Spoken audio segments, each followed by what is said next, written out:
Depuis le programme Apollo, qui a envoyé des hommes sur la Lune, notre vision du monde a changé à tout jamais. Roger, 0G, and I feel fine. Capsule is turning around. Oh, that view is tremendous. Pour la première fois, nous avons pu admirer la Terre de loin.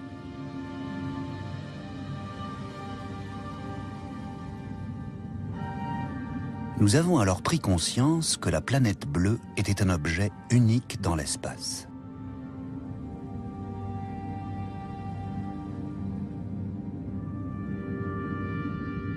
Et grâce aux télescopes qui nous permettent aujourd'hui de voir bien au-delà du système solaire, nous avons commencé à comprendre que notre monde fait partie intrinsèque d'une galaxie toujours en mouvement.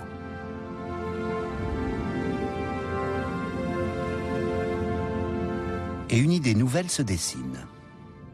Cette galaxie pourrait agir sur notre système climatique d'une façon que nous ne soupçonnions pas.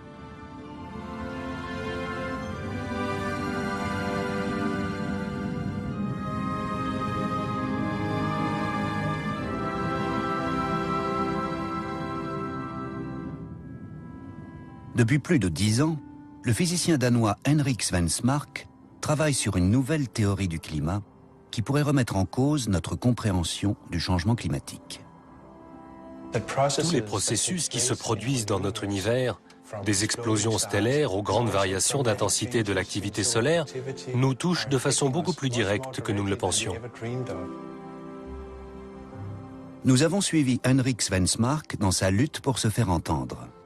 Se faire entendre par une communauté scientifique peu disposée à accepter l'idée que le réchauffement climatique actuel puisse avoir des causes naturelles.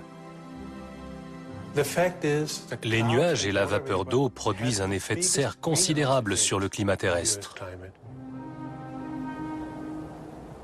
Ce seraient donc les nuages au-dessus de nos têtes les responsables du réchauffement ?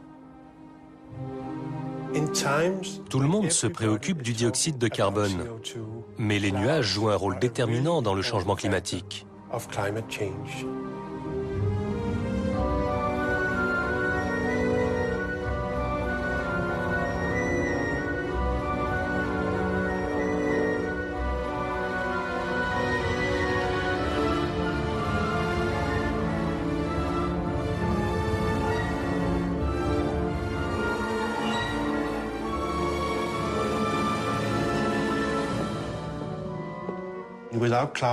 Sans les nuages, le climat de la Terre serait totalement différent. Et les moindres changements dans la couverture nuageuse influent directement sur lui. Il est donc crucial que nous comprenions mieux les nuages. Il est fascinant de penser que les processus qu'on observe dans l'espace ont aussi une incidence sur le climat de notre planète. En 2005, nous avons pu apporter la preuve expérimentale que le Soleil et la Voie lactée ont une influence sur le climat terrestre. Mais pour une raison inconnue, aucune revue scientifique n'a voulu publier les résultats de notre expérience. Ça a été une grande déception pour mon équipe et pour moi.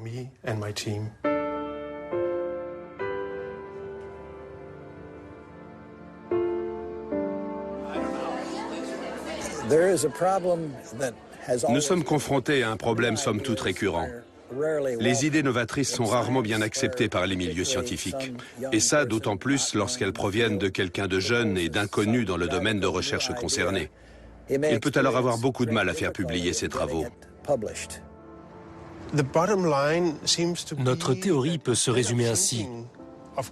Au lieu de considérer les nuages comme étant le résultat du climat terrestre, il faut inverser les choses et voir le climat comme le résultat des changements dans la couverture nuageuse.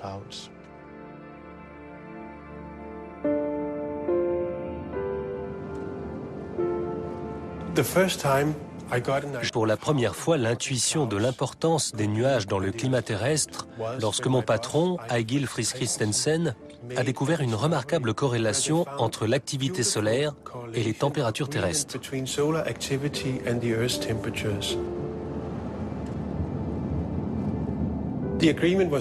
La corrélation était si forte que ça ne pouvait pas être une coïncidence. Ça m'a encouragé à chercher dans cette voie et à prendre en compte les nuages dans ma recherche d'une explication.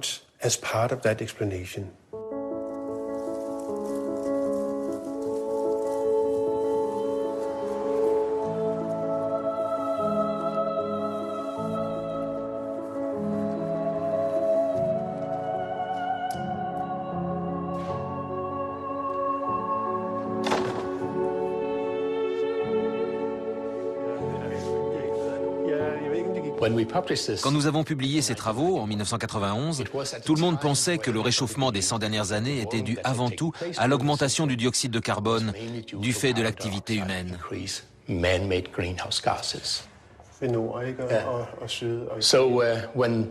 La communauté scientifique a donc été très surprise de découvrir la corrélation quasi parfaite entre les variations de l'activité magnétique solaire et la température terrestre.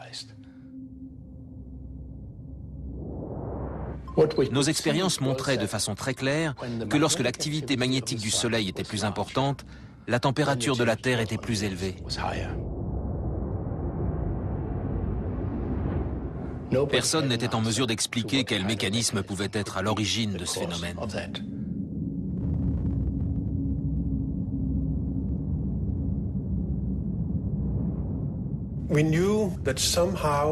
Nous savions que d'une manière ou d'une autre, l'activité magnétique du Soleil devait avoir un effet, direct ou indirect, sur le climat terrestre. Mais comment ça fonctionnait demeurait un vrai mystère scientifique. Et puis un jour, quelqu'un est entré dans mon bureau en parlant du rayonnement cosmique.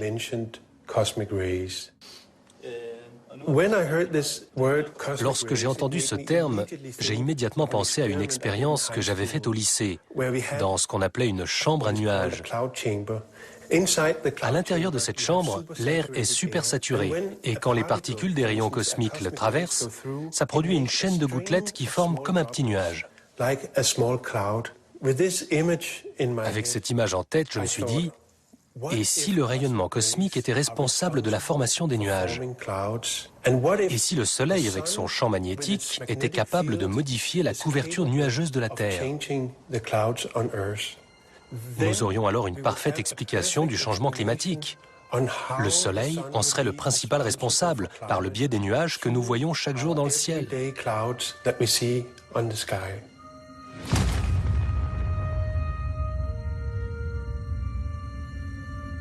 Nous ne pouvons ni voir ni sentir les rayons cosmiques qui sont libérés à chaque fois qu'une étoile meurt dans une explosion et se transforme en supernova.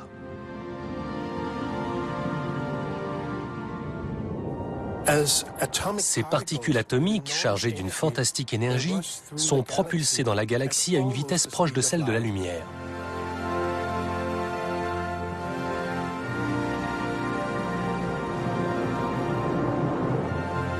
Certaines d'entre elles bombardent la Terre.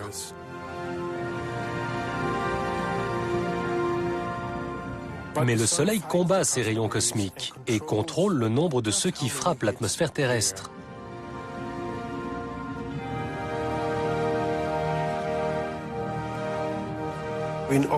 Afin de déterminer si ce rayonnement cosmique avait une influence sur les nuages, j'ai cherché des données.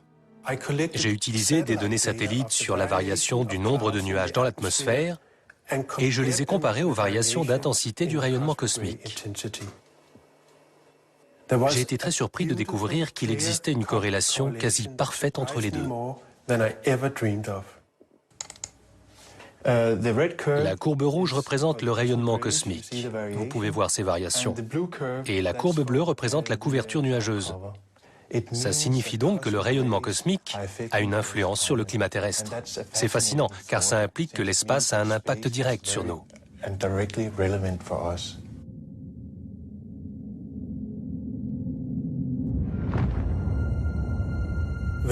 Le champ magnétique émis par le Soleil a plus que doublé au cours des 100 dernières années.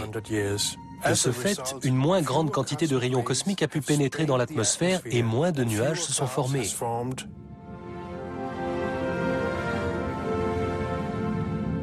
Ça a eu pour conséquence de réchauffer la Terre.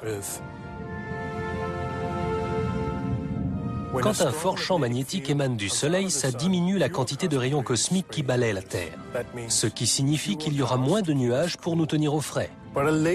Au contraire, un Soleil paresseux, avec un champ magnétique faible, laisse pénétrer davantage de rayons cosmiques, qui eux-mêmes produisent plus de nuages. C'est de cette manière que les étoiles et le Soleil contrôlent la couverture nuageuse de la Terre. Svensmark, au Danemark, pense que l'effet de ce rayonnement cosmique est de première importance. Et il s'appuie sur la remarquable corrélation qui existe entre la couverture nuageuse planétaire et l'intensité du rayonnement cosmique. La magnitude de cet effet, si ces spéculations sont correctes, laisse penser qu'il est aussi puissant que l'effet de serre qu'on observe actuellement, ou encore que la variation de luminosité du Soleil. Maintenant, reste à prouver la validité de cet effet. Il semble être le facteur principal d'un processus qu'il convient d'étudier en profondeur.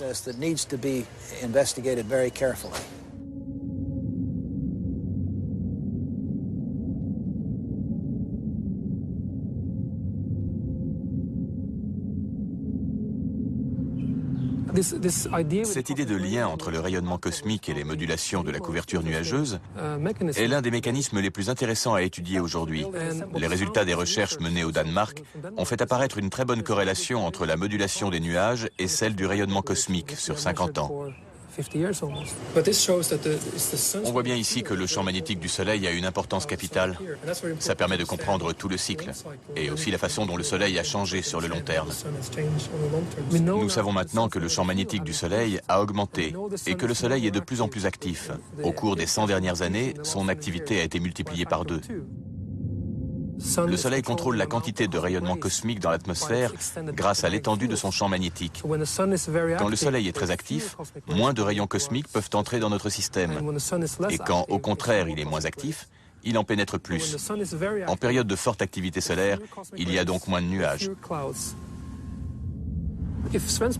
Si les découvertes de Svensmark se confirment, s'il ne se trompe pas, je pense que ça aura un impact très important sur toutes les discussions portant sur le climat.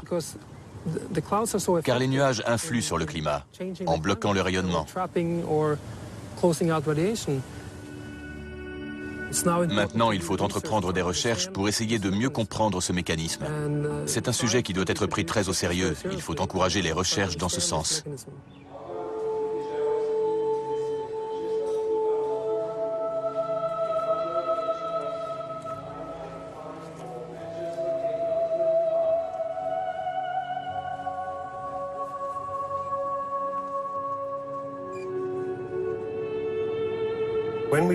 Quand nous avons présenté les résultats de nos travaux à Birmingham en 1996, nous étions tous très excités, bien sûr. Mais à notre grande surprise, ils ont été reçus de façon très négative.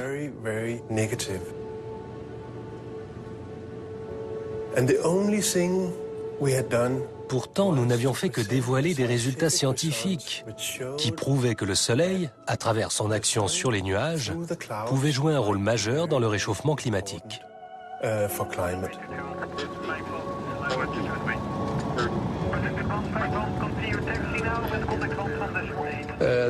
Bien sûr, il y a eu une réaction de la part du GIEC, le groupe d'experts intergouvernemental sur l'évolution du climat.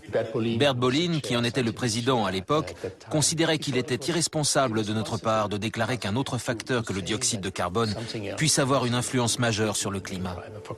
Il est donc certain que le Soleil a une influence sur le climat. Mais l'ensemble des climatologues ont totalement rejeté cette idée.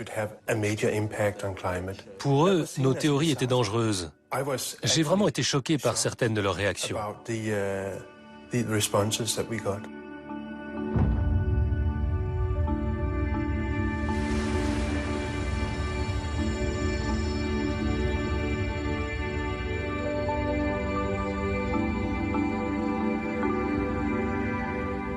Depuis 25 ans, l'augmentation du dioxyde de carbone dans l'atmosphère est la théorie dominante grâce à laquelle on tente d'expliquer toutes les variations climatiques. Pourtant, si on étudie l'histoire du climat, il ne fait aucun doute que le Soleil a une importance capitale. Il faut en tenir compte.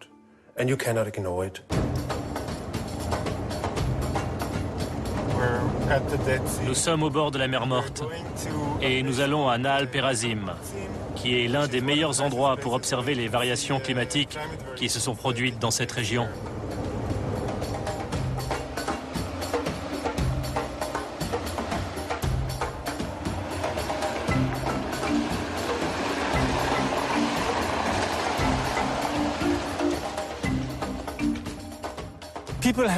La plupart des gens ne voient dans le Soleil qu'une gigantesque boule de gaz inactive. C'est totalement faux. En réalité, le Soleil peut devenir parfois très actif. Et c'est cette activité solaire, sa nature dynamique, qui influe sur les vents solaires, sur le rayonnement cosmique et, au bout du compte, sur le climat terrestre.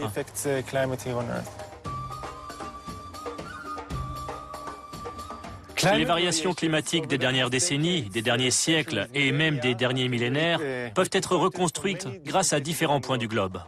Nous sommes ici, là où il y avait autrefois la mer Morte. Il y a 20 000 ans, le niveau de la mer était bien plus élevé qu'aujourd'hui. Chaque année, des dépôts s'amoncelaient au fond de ce grand lac. On peut les voir ici. Les dépôts sombres correspondent aux hivers et les plus clairs aux étés. En les comparant, on peut donc savoir si une année a été plus humide ou plus sèche. Beaucoup de ces variations sont dues à l'activité solaire. Sur cette échelle qui couvre des siècles, voire des millénaires, on peut reconstruire l'activité du Soleil en utilisant des isotopes cosmogéniques comme le carbone 14. En fait, le carbone 14 est formé directement par le rayonnement cosmique. C'est par le biais de ce rayonnement que le Soleil influe sur le climat terrestre, de par son incidence sur la couverture nuageuse. Ceci, ainsi que d'autres résultats récoltés en différents points du globe, nous prouvent que le Soleil influe bien sur le climat.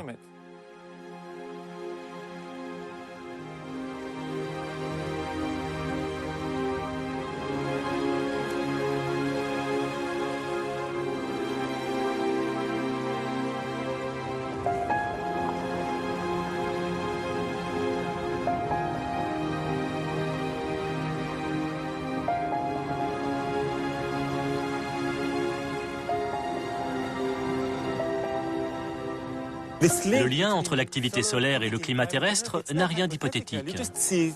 On voit bien que quand le Soleil était plus actif, il faisait plus chaud sur Terre et vice-versa.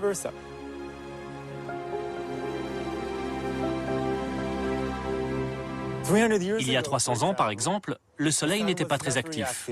Et nous étions au plus fort de ce qu'on appelle le petit âge glaciaire. Il faisait très froid en de nombreux points du globe. Il y a 1000 ans, le Soleil était très actif, comme aujourd'hui. Et le climat était très chaud. Les Vikings ont pu faire le relevé des côtes nord du Groenland, car à l'époque, elles n'étaient pas prises dans les glaces.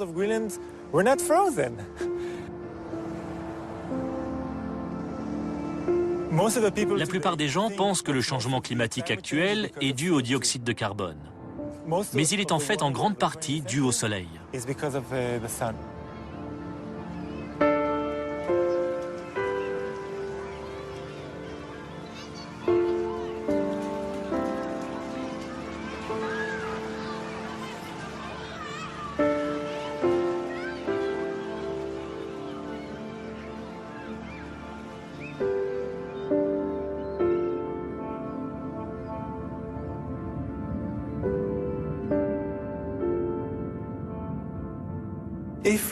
Si on observe la Terre depuis l'espace, on constate qu'elle est recouverte à 60 ou 70% de nuages.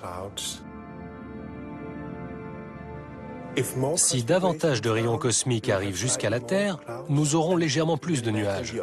À l'inverse, si moins de rayons l'atteignent, nous aurons moins de nuages.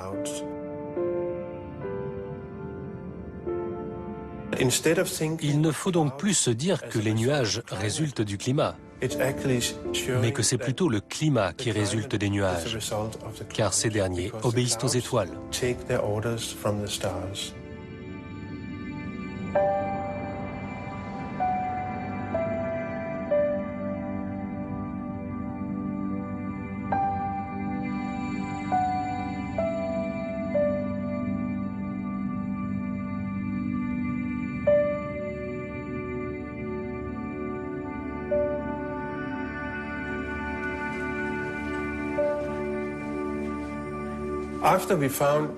Quand nous avons découvert le lien entre le rayonnement cosmique et les nuages, nous avons tout d'abord pris en compte toute la couverture nuageuse. Mais je devais trouver ensuite de quels nuages précisément il s'agissait. Une nouvelle série de données nous a permis d'étudier plus précisément cette question. Nigel Marsh est alors venu en renfort. Il m'a aidé à analyser ces données. Et à notre grande surprise, nous avons découvert que ce lien est très net, surtout sur les nuages de basse altitude.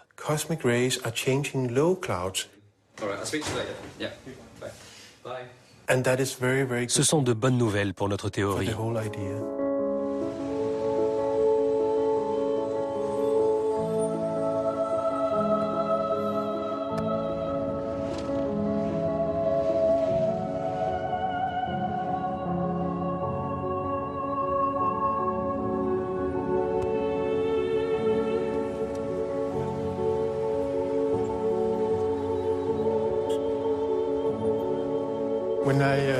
Quand j'ai reçu ces résultats, j'ai vu que la corrélation était bien meilleure que tout ce que j'aurais pu espérer. Si la couche de nuages de basse altitude s'affine, la chaleur descend plus vite jusqu'au sol.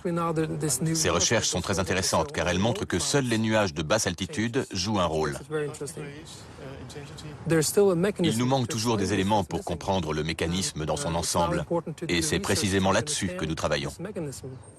Une grande partie des nuages de basse altitude sont largement responsables du refroidissement généré par les nuages. Les nuages de basse altitude sont très importants parce qu'ils renvoient une grande partie de la lumière solaire dans l'espace. On les voit quand on voyage en avion. Ce sont ces étendues uniformes au-dessus de l'océan et ils sont blancs parce qu'ils renvoient la lumière du soleil. On comprend donc que si on change la quantité de nuages de basse altitude, on modifie par là même la quantité d'énergie qui atteint la surface terrestre. Ça signifie donc que les nuages de basse altitude ont un fort effet refroidissant sur le climat terrestre. Si leur quantité augmente, le climat se refroidit. Mais si on a un rayonnement cosmique moins intense, on a aussi moins de nuages de basse altitude et la Terre se réchauffe. Les données du USCCP, ce sont des rayons infrarouges. C'est intéressant. J'ai entendu parler pour la première fois des travaux de Henrik Svensmark quand j'ai commencé à m'intéresser à la façon dont les aérosols, les particules en suspension, étaient produits dans l'atmosphère terrestre. C'est une question essentielle car les nuages sont formés à partir de ces particules d'aérosols présentes dans l'atmosphère. Le satellite analyse un paramètre spécifique. Au cours de nos recherches, nous avons découvert que les rayons galactiques cosmiques sont capables de moduler les aérosols, ces particules présentes dans les couches les plus basses de l'atmosphère. En fait, nous sommes en mesure de prouver que les aérosols produits par ce rayonnement cosmique sont modulés de façon très importante dans les couches les plus basses, celles qui contiennent justement les nuages qui ont un effet refroidissant sur la Terre. Ce qu'on ne comprend pas encore, c'est comment et pourquoi ils se forment. C'est justement là que le rayonnement cosmique peut entrer en jeu. Car que fait-il lorsqu'il pénètre dans l'atmosphère terrestre? Il produit des ions. Nous pensons que ces petites charges aident à former ces aérosols présents dans l'atmosphère terrestre.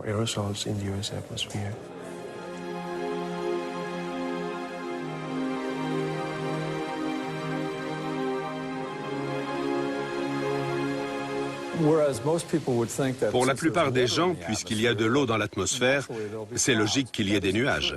Mais ce n'est pas si simple. La seule façon dont les nuages peuvent se former dans notre atmosphère, dans des conditions normales, c'est en condensant des particules d'aérosols présentes dans l'air. Chaque gouttelette dont est constitué un nuage est formée à l'origine à partir d'une particule présente dans l'air. Tous les nuages sont formés à partir de ces aérosols.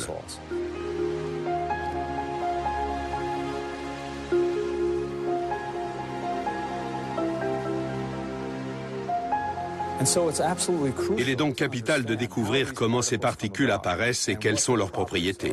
Sans ça, nous ne pouvons pas espérer un jour arriver à comprendre les nuages et leur comportement.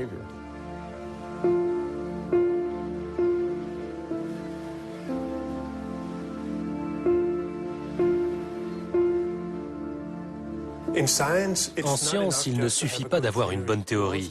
Il faut également faire des expériences pour prouver sa validité. J'étais déterminé à faire une expérience pour prouver le lien qui existe entre le rayonnement cosmique, la formation d'aérosols et les nuages.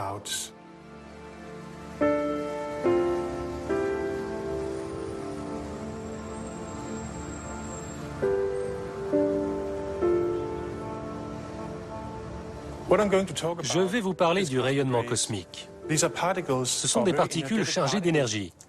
Elles pénètrent dans l'atmosphère terrestre et on est même capable de les mesurer.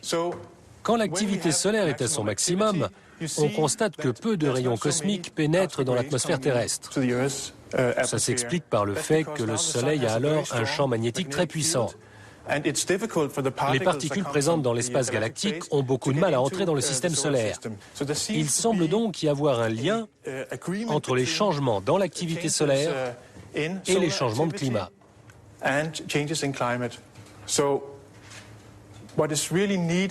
Il faut donc que nous arrivions à prouver de façon expérimentale si oui ou non ce lien existe et comment il fonctionne.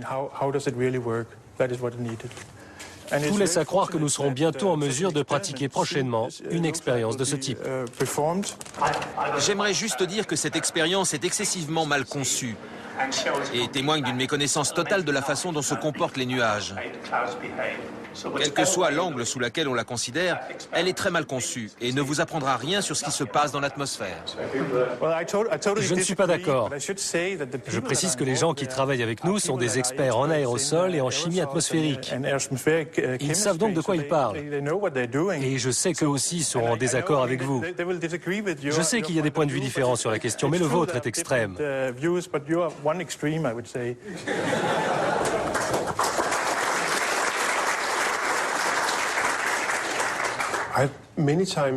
Il m'est arrivé de nombreuses fois au cours de mes conférences de me retrouver face à des gens très énervés qui tentaient de me convaincre que ce que je faisais était une totale perte de temps. Avez-vous lu mon livre? J'en ai entendu parler. Alors ne venez pas discuter de physique des nuages. Toute votre théorie ne tient pas debout. Personne ne m'a opposé un argument scientifique qui m'ait convaincu qu'il n'y avait pas d'intérêt à poursuivre mes recherches. Quel intérêt y a-t-il à faire cette expérience? Il y a eu plusieurs articles sur les noyaux de condensation des nuages, sur leur origine exacte, sur leur mode de formation. On sait tout ça. Non, d'après ces gens, nous ne le savons pas. Qu'ils lisent les articles là-dessus. Pour étayer ma théorie, j'avais pour projet de réaliser une expérience à Copenhague qui prouverait la validité de mes idées. Malheureusement, ça s'est avéré beaucoup plus difficile que prévu.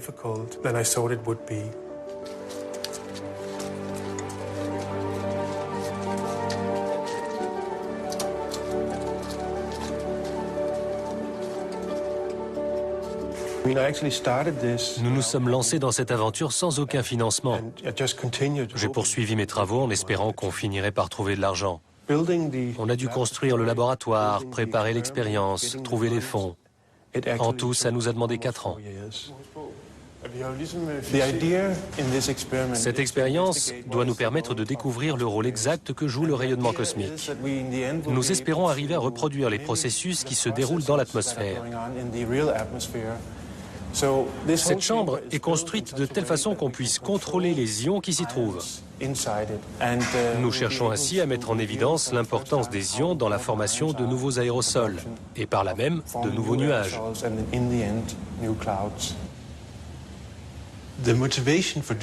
Cette expérience doit nous aider à comprendre pourquoi il semble y avoir une relation entre l'activité solaire et le climat terrestre.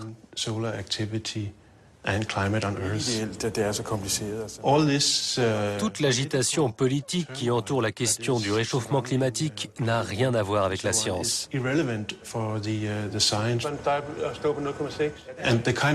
L'expérience que nous allons faire est nécessaire, car elle va nous aider à mieux comprendre l'un des processus les plus importants à l'œuvre dans notre atmosphère, à savoir la formation des nuages.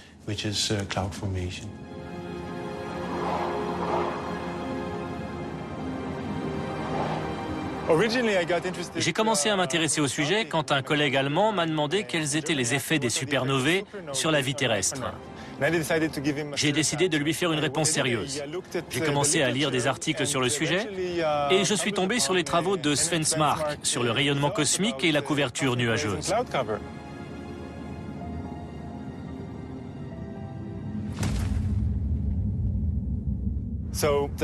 J'ai réalisé que si l'hypothèse était correcte, si le rayonnement cosmique avait bien une influence sur la couverture nuageuse et le climat, ça voulait dire que les variations qui proviennent de toute la Voie lactée devaient aussi jouer un rôle sur notre climat.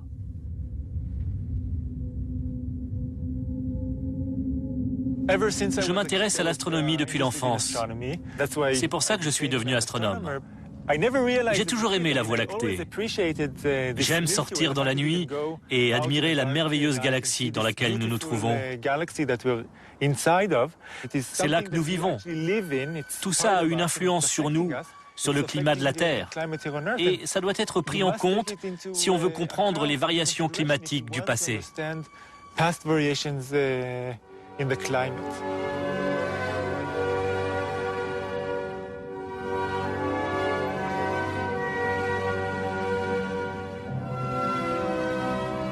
Ce qui est le plus fascinant dans la Voie lactée, c'est qu'elle semble très éloignée de nous, alors qu'en fait, elle ne l'est pas tellement.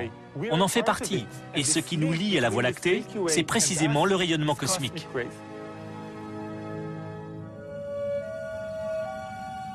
Le système solaire se déplace à travers les bras spiraux et c'est dans cette région que se forment les nouvelles étoiles. Et parmi les nouvelles étoiles, il y a les étoiles massives qui ont une durée de vie assez courte et explosent en supernovae.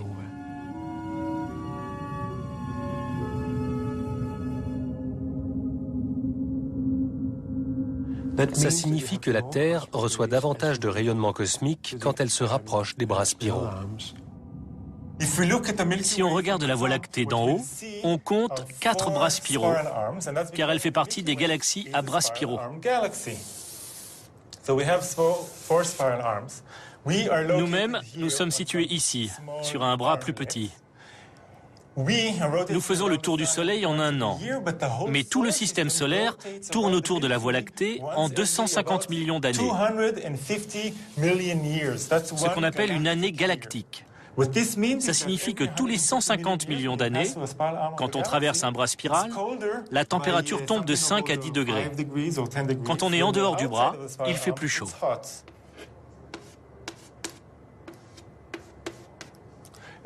Actuellement, nous sommes sur ce petit bras. Nous avons donc un climat plutôt froid. Quand on pénètre dans un bras spiral de la galaxie, un rayonnement cosmique plus intense atteint la Terre. Il y a plus d'ionisation atmosphérique, plus de noyaux de condensation de nuages, et donc plus de nuages de basse altitude. Ou, si on veut être plus précis, des nuages d'altitude plus blancs qui reflètent mieux le Soleil et refroidissent la Terre. Ainsi, quand nous entrons dans un bras spiral de la galaxie, nous devons nous attendre à une baisse des températures.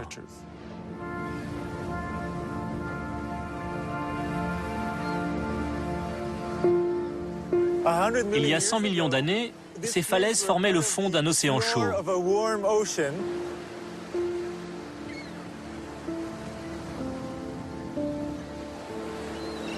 À cette époque, la Terre se trouvait entre 2 bras spiraux de la galaxie. La Terre était beaucoup plus chaude qu'aujourd'hui. Les dinosaures prenaient des bains de soleil en Alaska ou dans l'Antarctique.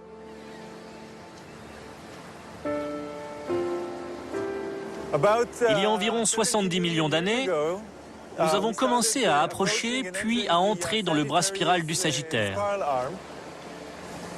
La Terre a alors été exposée à un rayonnement cosmique plus intense en raison de toutes les étoiles qui l'entourent.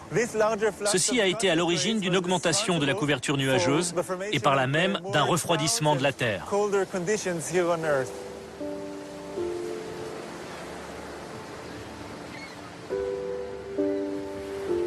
Les plaques de glace qui se sont alors formées ont repoussé les falaises hors de l'eau, comme des bulldozers, et ont plissé tout le paysage environnant. Ces falaises sont donc un bon exemple du climat chaud qui régnait lorsqu'elles se sont formées et du climat beaucoup plus froid que nous avons aujourd'hui et qui les a poussées hors de l'eau.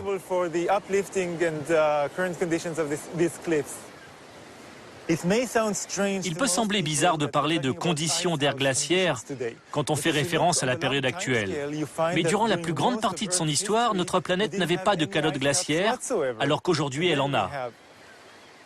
Il y a 450 millions d'années, la Terre vivait une période très froide de son histoire. Et pourtant, il y avait 10 fois plus de dioxyde de carbone dans l'atmosphère. Le dioxyde de carbone n'est donc pas un élément déterminant du climat, ou il ne l'était pas à cette époque-là. Quand on parle de changement climatique à une telle échelle, il s'agit de changements beaucoup plus importants que tous ceux que nous avons pu voir au cours de notre histoire.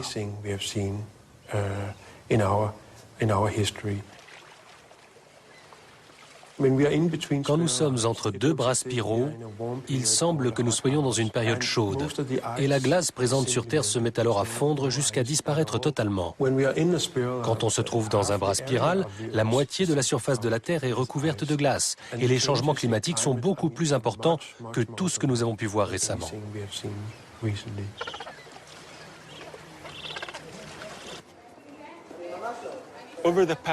Depuis des milliards d'années, la Terre a connu en alternance des périodes froides et des périodes chaudes.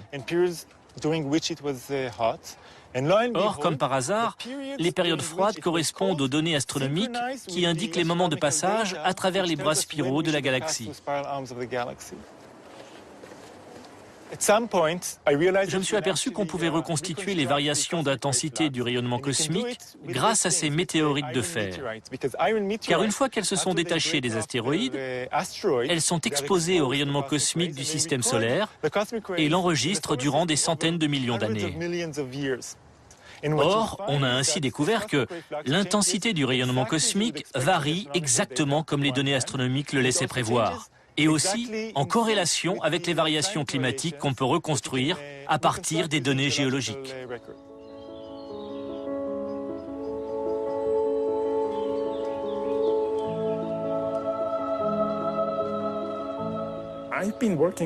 J'ai travaillé presque toute ma vie sur des questions liées à l'environnement. Et les points clés ont toujours été les changements de climat et la température des océans. On a beaucoup étudié des fossiles de ce type, qu'on appelle des brachiopodes. Ces coquillages enregistrent les températures des océans disparus. Quand ils se forment, ils reflètent la température de l'eau dans laquelle ils se trouvent, car ils incluent des atomes d'oxygène. On peut donc mesurer la proportion d'oxygène et obtenir ainsi la température des océans disparus, et par là même la température du climat terrestre. Grâce à ça, on peut reconstituer les températures océaniques sur 500 millions d'années. En analysant ces données, je me suis rendu compte qu'il y avait des oscillations dans les tendances générales des températures et que ces oscillations correspondaient de façon assez précise aux éléments climatologiques qu'on avait établis à partir des données géologiques. Avec des collègues, nous avons fait une étude statistique à partir de ces données et nous avons découvert qu'il y avait une périodicité d'environ 140 millions d'années qui régissait l'alternance des périodes chaudes et des périodes glaciaires. J'avais l'intuition que cette périodicité était peut-être liée à ce qui se passait dans le ciel. J'ai fait des recherches dans ce sens, mais je n'ai rien trouvé.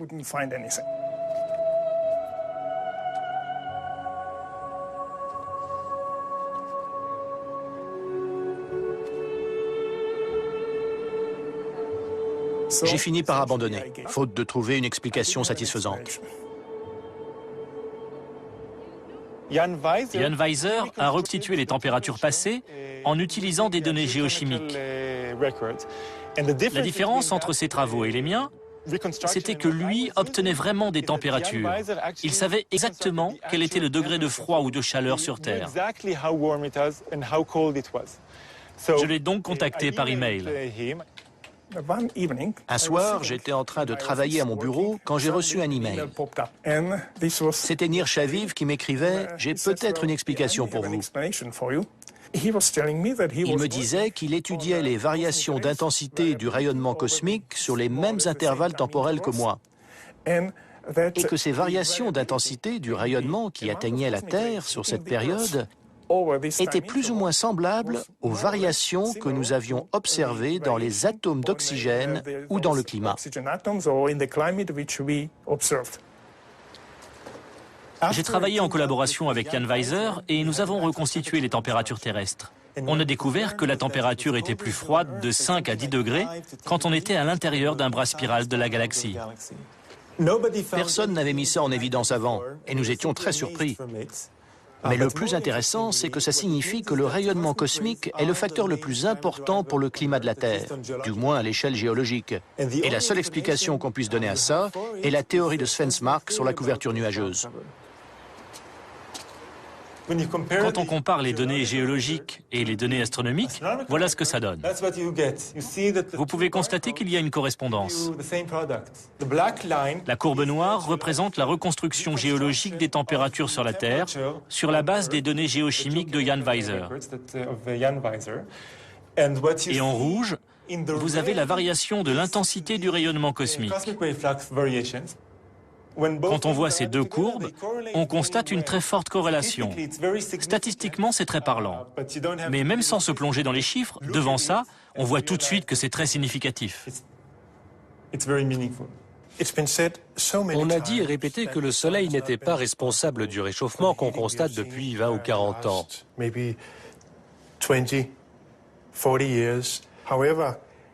Pourtant, si on étudie les données océaniques, on voit bien qu'il y a une corrélation forte entre la température et l'activité solaire. Vous voyez ici en bleu la température océanique jusqu'à une profondeur d'environ 50 mètres. Si on compare l'allure générale de cette courbe avec celle de la courbe rouge, la corrélation est évidente. Or, la courbe rouge représente la variation d'intensité du rayonnement cosmique durant la même période. Nous voyons donc que même aujourd'hui, c'est le Soleil qui domine l'évolution des températures. Il jouait ce rôle dans le passé, il le joue actuellement, et il continuera de le faire dans le futur. L'expérience qui se déroule ici à Copenhague est très importante, car si elle est couronnée de succès, elle nous aidera à mieux comprendre l'origine physique du lien entre le rayonnement cosmique et le climat. Ce sera la dernière pièce du puzzle, celle qui nous permettra d'obtenir une image complète. Les aérosols correspondent plus ou moins à ce qu'on trouve au-dessus de l'océan. Faire une expérience, ce n'est pas appuyer sur un bouton et obtenir un résultat. On fait quantité d'expériences, on obtient quantité de résultats et on essaie ensuite de voir si quelque chose de significatif se dégage en interprétant tous ces résultats. Avec un peu de chance, cette expérience nous apprendra exactement comment le Soleil influe sur le climat, comment il module la quantité de rayons cosmiques qui atteignent la Terre, comment ces rayons contrôlent la quantité d'ionisation et comment l'ionisation contrôle le climat, très probablement par le biais de la couverture nuageuse.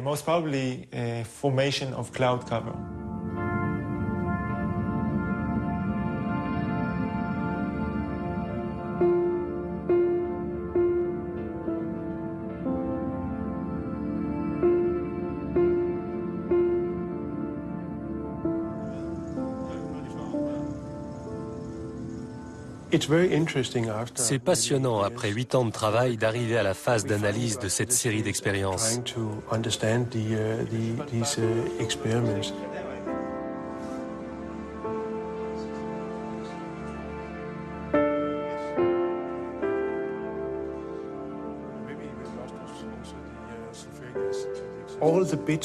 Ces expériences se sont étalées sur près d'un an.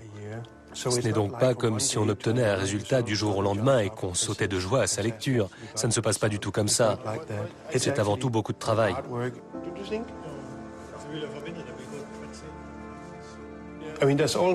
Quand on fait une expérience, il y a toujours une part d'incertitude, car on remet en question tout ce qu'on fait. On se demande si c'est la bonne façon de procéder. Mais nous avons été très méticuleux et nous avons soumis nos idées au plus grand nombre possible de tests. Je pense sincèrement que nous avons découvert un mécanisme très important et la façon dont il fonctionne nous a tous surpris. Là, on a 0,34 ppb. C'est un chiffre très bas. Quand on simule une forte intensité de rayonnement cosmique, on s'aperçoit qu'il y a une plus grande production d'aérosols dans la chambre à nuages. Ça signifie donc que le rayonnement cosmique produit des aérosols. Et ce sont ces aérosols qui sont à l'origine des nuages qu'on trouve dans notre atmosphère.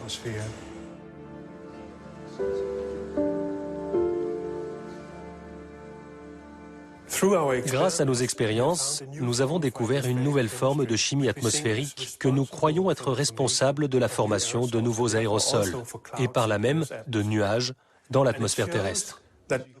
Ça prouve que les événements qui se produisent dans l'univers influent sur le climat terrestre à un degré dont nous n'avions pas idée auparavant.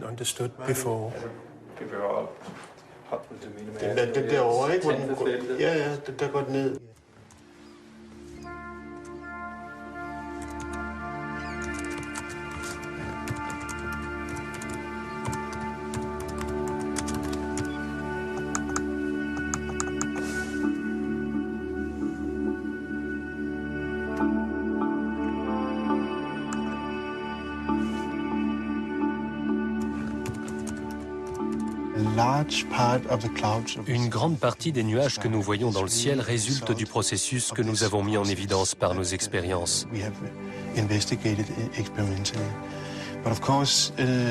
Bien sûr, nous allons maintenant voir comment nos collègues réagissent à nos découvertes. Il sera très intéressant de découvrir comment nos travaux seront reçus. Mais je pense que nous avons fait du bon boulot et je suis très content de la façon dont notre équipe a travaillé sur ce projet. C'est l'aboutissement de longues années de travail. C'est vraiment un grand moment.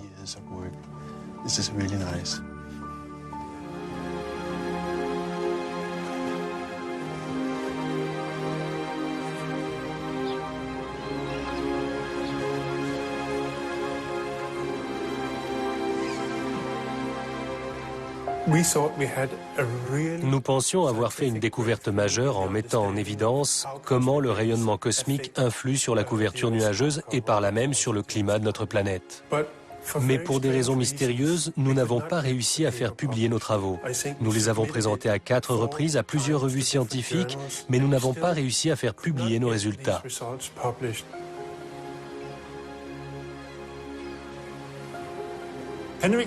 Svensmark et son équipe avaient obtenu de très bons résultats.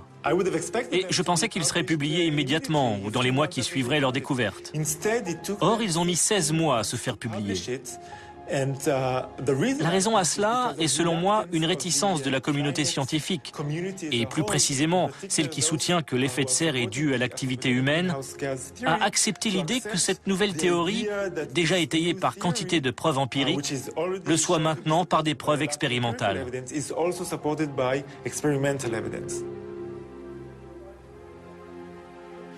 Le plus dur dans ce rejet, c'est qu'il n'était accompagné d'aucune véritable critique.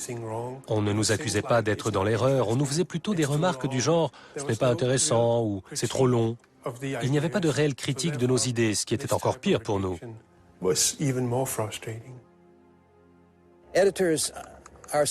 Les rédacteurs en chef se laissent parfois trop influencer. Je pense qu'ils devraient traiter ça avec plus de sérieux. Et quand ils reçoivent un avis négatif qui n'est pas fondé, ils devraient demander à la personne qui a lu l'article de clarifier son point de vue.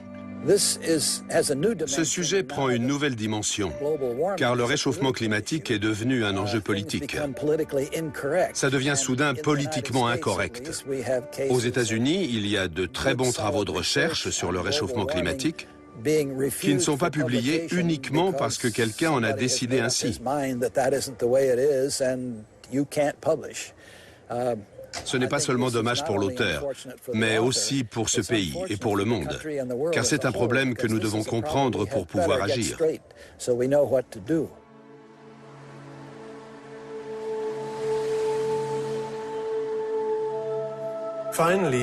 Finalement, après plus d'1 an d'attente, nous avons réussi à faire publier nos travaux dans la revue de la Royal Society.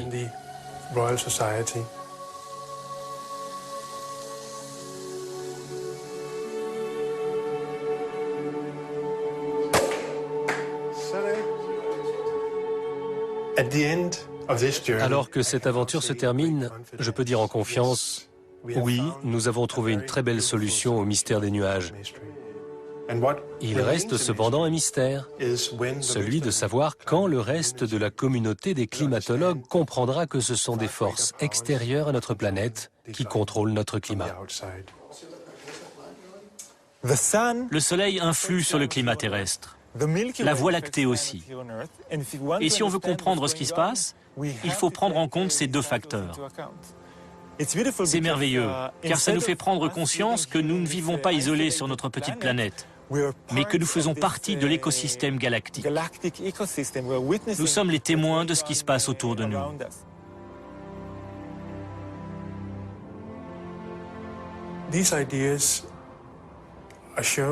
Ces idées montrent que la Terre n'est pas une petite île isolée flottant dans l'univers. Nous faisons partie du grand univers, et les processus qui s'y déroulent, comme la formation des étoiles ou les variations de l'activité solaire, ont une influence sur notre climat. Et tous ces facteurs peuvent produire des changements considérables.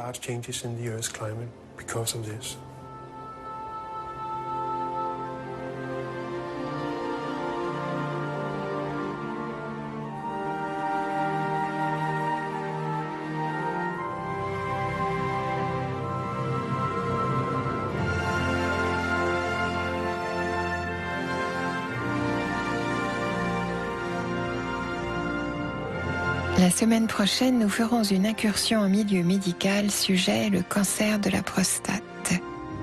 Mais dans un instant, une théma spéciale Pâques nous dit tout sur les martyrs, ceux d'hier et ceux d'aujourd'hui.